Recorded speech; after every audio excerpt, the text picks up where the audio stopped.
நம்ம பிரகலியா சேனலில் நாம் இப்போ பார்க்கக்கூடியது இனிப்பு வெள்ளைப்பொரி பார்க்கலாமா? அதுக்கு தேவையானது வெல்லமும் அரிசி பொரியும் தான். நமக்கு இங்கே அச்சு வெல்லம் தான் கிடச்சிது, அதனால் அதையே எடுத்துக்கிட்டோம்.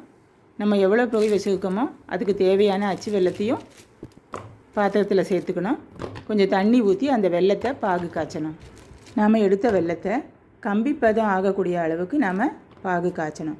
இப்போ இதுக்கு தேவையான அளவு தண்ணியை ஊற்றி நல்லா கலந்து பாகானதும், இது இனிப்புன்றதுனால நமக்கு திகட்டக்கூடாது இல்லையா, டைஜஷனும் ஆகணும். அதுக்காக ஏலக்காய் பொடியும் சுக்கு பொடியும் இதோட நம்ம சேர்த்துக்கலாம். சேர்த்து நல்லா கலக்கணும். அந்த வெல்லமெல்லாம் நல்ல தண்ணியில் கரைஞ்சிடுச்சு. இப்போ அதனுடைய கம்பி பதத்தை பார்க்கணும். இது போல் நல்ல திக்கான கம்பி பதம் கிடைக்கணும். இதுக்கு அச்சு வெல்லம் தான் போடணும்னு இல்லை, நம்ம மண்டை வெல்லமும் போடலாம். அடுத்தது நம்ம எடுத்து வச்சுருந்த அரிசி பொரியும் இதோட சேர்த்துக்கணும். சேர்த்து நல்லா கலந்து விடணும். நல்லா சூடாக இருக்கும்போதே நம்ம போட்டுட்டோம்னா அது நல்லா கலந்து கிடைக்கும். இப்போ அடுப்பை ஆஃப் பண்ணிவிட்டு அதை கீழே எடுத்து வச்சுட்டு நல்லா கலக்கணும்.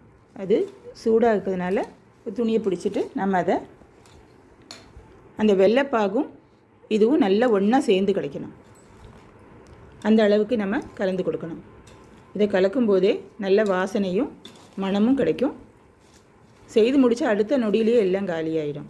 இது எங்கள் வீட்டில் எல்லாருக்கும் பிடிக்குன்றதுனால நாங்கள் அடிக்கடி செய்வோம். நீங்களும் இதை செய்து பார்த்து எப்படி இருக்குன்னு சொல்லுங்கள்.